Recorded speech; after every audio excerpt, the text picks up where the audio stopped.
Everyone around you made their decision in 5 seconds, but you're still there, staring at the same two options, running every possible outcome in your head, asking yourself, but what if I'm wrong? People call it overthinking.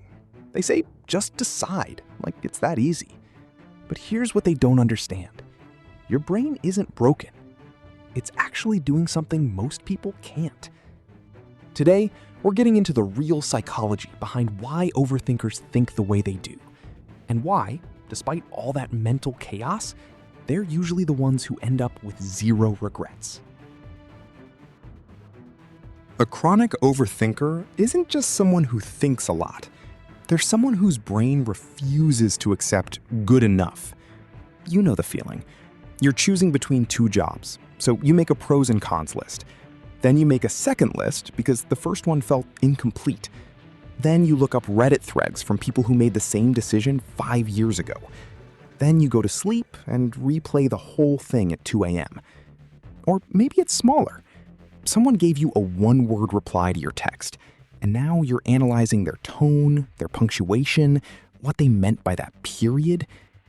This isn't anxiety in the clinical sense, though it can overlap. Chronic overthinking is a thinking style. It's how some brains are wired to process the world, slowly, deeply, and with extreme attention to detail. The first root is perfectionism. And I don't mean the toxic kind where nothing is ever good enough, though that can show up too. I mean the deep belief that the right answer exists, and you just haven't found it yet. Perfectionists don't overthink because they're afraid. They overthink because they genuinely believe more thinking will lead to a better outcome. And sometimes they're right. They catch things others miss. They spot the flaw in the plan before it becomes a problem. The downside is that perfectionism can create paralysis. When every option feels imperfect, making no decision starts to feel safer than making the wrong one. The second root is the fear of regret, and this one is massive. Psychologists call it anticipatory regret. Before you've even made a decision, your brain is already simulating how bad you'll feel if it goes wrong. So you slow down, you gather more information, you run more scenarios. Not because you're indecisive, but because you're trying to protect your future self from pain. Here's the irony though. Research actually shows overthinkers tend to experience less regret long-term. Because they've already thought through the consequences, they're better prepared, and they feel more at peace with their choice, even when things don't go perfectly. The third root is hyper self-awareness. This is the one people talk about least, but it might be the most powerful. Overthinkers tend to have an intense internal world. They're constantly monitoring their own thoughts, second-guessing their motivations, asking, why do I feel this way? Or is this the right thing for me to want? This kind of self-reflection leads to a deeper understanding of yourself over time. You know what you value. You know what triggers you. You know when you're making a decision out of fear versus genuine desire. That's not a weakness. That's emotional intelligence in action. Shortcut number 1, the 10-10-10 rule. Ask yourself, how will I feel about this decision in 10 minutes? In 10 months? In 10 years?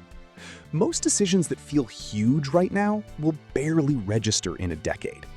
The 10-10-10 rule forces your brain to zoom out, and when you zoom out, the perfect choice becomes less important than just making a choice.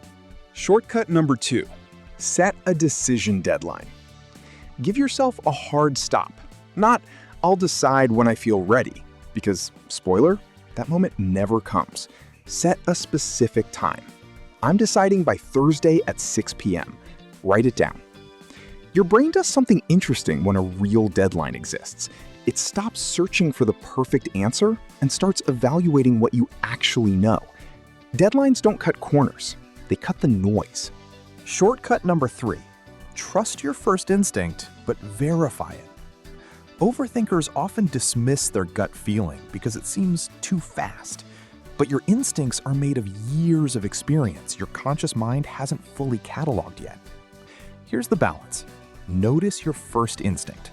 Then ask yourself one question. What would have to be true for this to be the right call? If the answer holds up, trust it. You've done the work. Now, let it go. And believe you me, that first instinct actually exists. I have been using this third shortcut for some time now, and it works. Overthinking isn't something to fix, it's something to channel. The same brain that drives you crazy at 2 a.m. is the brain that helps you make decisions you can actually stand behind. You don't need to think less, you need to think smarter. And now, you know how. If this hit close to home, drop a comment. I want to know what decision you've been overthinking lately. And if you want more on the psychology of how your mind works, subscribe. There's a lot more where this came from.